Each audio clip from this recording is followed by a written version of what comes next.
Matagumpay naman na isinagawa ng Regional Police Community Affairs and Development Unit CAR ang isang information drive para sa mga estudyante ng Eastern La Trinidad National High School.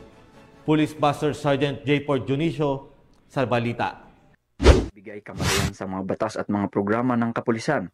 Nagsagawa ng awareness lecture ang mga tauhan ng Regional Police Community Affairs and Development Cordillera dito sa Eastern La Trinidad National High School, La Trinidad, Benguet.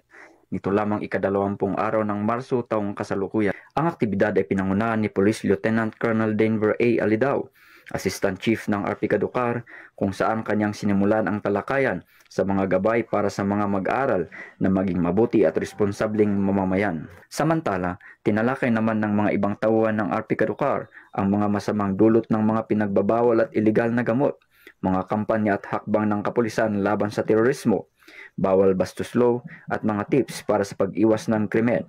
Bukod pa rito, kanilang binigyang diin ang importansya ng partisipasyon ng mga kabataan, mga guro at mga mamamayan sa mga nagpapatupad ng batas para sa pagpapanatili ng kapayapaan at kayusan ng komunidad. Namahagi din ang mga kapulisan ng flyers tungkol sa iba pang anti-criminality tips at pagpapakalat ng mga hotline numbers ng sumbong New Action Agad at kapulisan para sa agarang pagtulong sa mga nangangailangan laban sa mga banta ng kriminalidad. As a student of Eastern La Trinidad National High School, I think this seminar about anti-illegal drugs, anti-bastos law, or also called as the RA 11313, anti-illegal drugs, and also the crime prevention, these topics has helped me and my classmates to be aware about the different existing laws in our community, and also this helped us to be aware of how should we act if may nakita man kaming lumalabag sa mga batas na ito.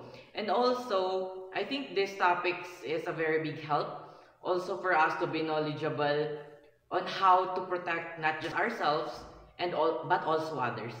Ang aktibidad na ito ay bahagi ng pagsikap ng kapulisan upang mabigyan ng kaalaman ang mga mag-aaral at maging aktibo na makibahagi sa pagtaguyod ng isang ligtas at mapayapang bagong Pilipinas. Mula dito sa Eastern La Trinidad National High School, ako ang inyong Police News Network Correspondent, Police Master Sergeant J. Dionisio, alagad ng batas, tagataguyod ng Balitang Pulis. Maraming salamat, Police Master Sergeant Dionisio.